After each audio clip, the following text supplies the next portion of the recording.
Hey, what's up? It's Jim, and today I'm going to talk about Rocketman. Most, I think, biopics are sort of a turnoff for me, and rock biopics, specifically after Bohemian Rhapsody, are a turnoff for me. I didn't get to review that film, but I did see it, and I don't like the let's do all the facts kind of thing, this very literal sense of telling someone's life story. It gets really boring, specifically if you like movies, because there's not really much fun in it. You know, it's like, okay, you're telling the story, but like you're not really getting to the essence of who this person is. And Rocketman is not that at all. Now, this is directed by Dexter Fletcher, who came in and saved Bohemian Rhapsody after Bryan Singer was fired, but I think he learned a lot of good lessons from that film, actually, and learned how not to do a biopic, because this film isn't literal. It is basically told from Elton John's perspective in a rehab facility, as he has basically like been drugged out in the late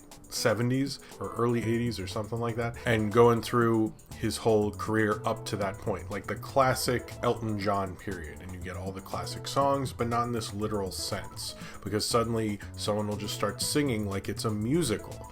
Like, not all the best musical sequences are done on the stage. He's not as literal as that. Like, Elton will suddenly just start singing, or played by Taron Egerton, at least as an adult, with Bernie Taupin or with someone else, and doing a big musical sequence just in the middle of everything, or having like a surrealistic music sequence. And it all works within the film. And it had a way more sense of fun to it because of that. I felt myself like going more within the story because I wasn't sure exactly where it was going to go. Whereas if you know like Queen, or you know a certain amount about someone's biopic, it gets sort of boring because there's not really a perspective on it. Their perspective is like their life, man. And you're like, what? That sucks. Like, you need to have more than that. And I've been saying that for a long time. And Rocketman definitely 100% gets that. And that's something that was just so much fun as an audience member to see, because when you have a biopic that wants to have fun, that wants to go into all those things, that wants to like really get at who Elton John is and the excess and the drugs in that period and all the music,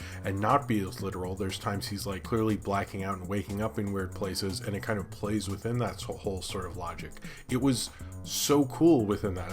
I really liked how kind of weirder and stranger it could be. It's not like too strange or too weird, but compared to most biopics, it's like, you know, out into the stratosphere or something. And there's kind of a love for it. I've heard people who really like this movie quite a lot, and I kind of wish it got a better release date so it could, you know, be more highlighted and not have to compete with all the summer movie stuff. But I was just taken aback. I think Dexter Fletcher showed how you can use a more stylized view of someone's life in a biopic, and obviously Elton John's a perfect person to do that with. I know he's been trying to make this film for a while, and he's wanted to take kind of weirder avenues with it. That is what they did here, but it makes it feel so much more alive. There's a pulse to this whole thing, but it's way more about getting the mood and the person of Elton John as like kind of almost a really poppy, fun character piece than it is about just telling like, hey, Elton John was born here, he went to the Royal Academy of Music, he made a lot of hit songs, he was a huge success, all that. Like, they don't like reference like, oh, you know, we have to get Captain Fantastic out or 2 weeks late or something. Like, they don't really go into that. Like, if you were looking for a straight ahead biopic, you're a boring person, so maybe, you know, just read that Wikipedia page and move on. But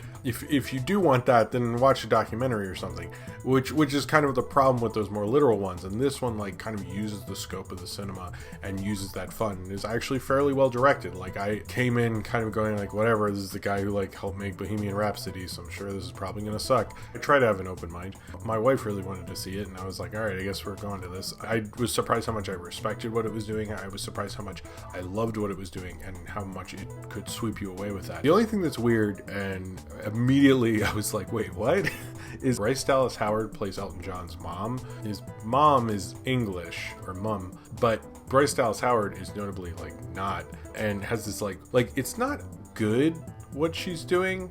I don't want to say it's bad. It's just like, I kind of appreciate that she did it in a strange way. I kind of just sit there and go, okay, wow, you could have hired an English actress to do this.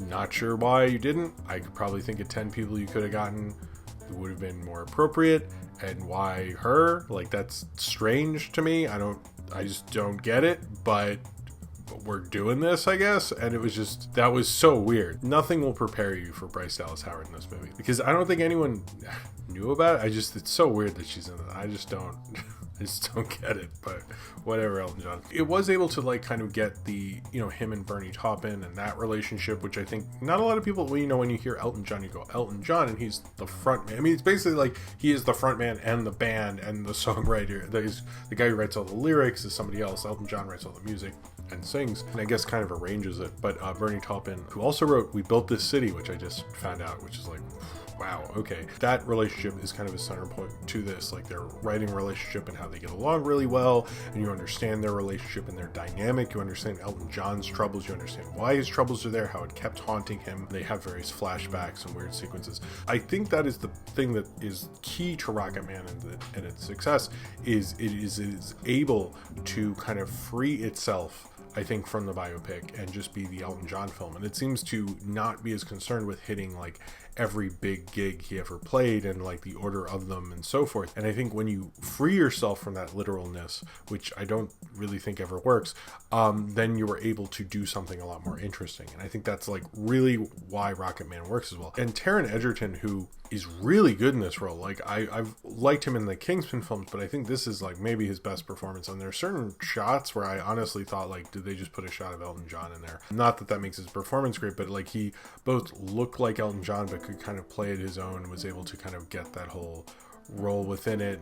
And I've only seen him in like Kingsman movies, so I don't know him. I don't think I've seen him in anything else, but I really like him as a dramatic actor. Like, play Elton John, you really have to be kind of like lead who also has a bit of a kind of character actor streak in them, which sounds like it doesn't make sense and isn't real, but it can be true. And I think he has much more range than we're giving him credit for. He was so good in this, like he, and better than Rami Malek, by the way. He should be a bigger star. We should be giving him more opportunities because he just like clearly like gets into that role. And this film definitely plays with itself. It plays with you as an audience, but it kind of frees you within that world. I don't know if it is the greatest film ever or, one of the greatest biopics ever, but in terms of recent years, it is fucking amazing.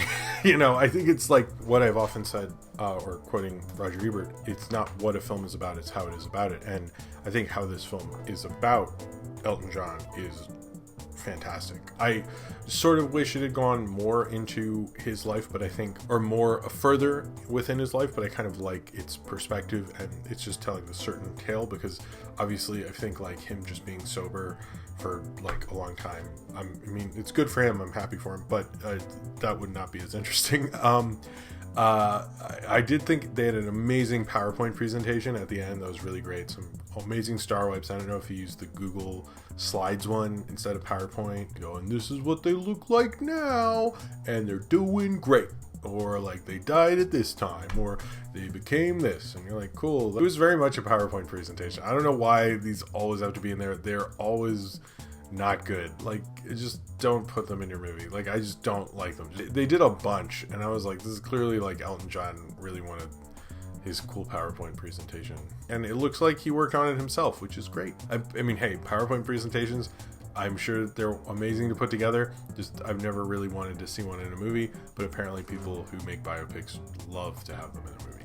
And they didn't really try to do other celebrities or anything like that. It's just so laser focused on Elton John and the craziness around him. And I think that craziness kind of worked within the surreal kind of bopping around nature of Rocketman. And I was kind of surprised by this. I think this is a biopic that can really surprise you and have a lot of fun with. And if you enjoy Elton John at all, I would actually recommend this. I think it is far superior to Bohemian Rhapsody and a lot of biopics out there, because it actually wants to tell the story of this man.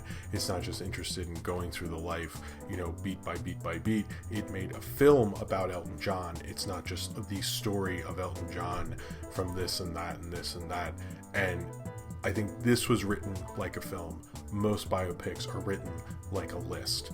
And seeing the fun and the joy in a well-made film about someone is kind of like what highlights what makes Rocketman so special, and in effect what makes Elton John so special as well. And I think that's what makes this film a real triumph and a real joy to watch. So if you have seen Rocketman and you would like to talk about it, then comment below in the comments and subscribe if you would like to.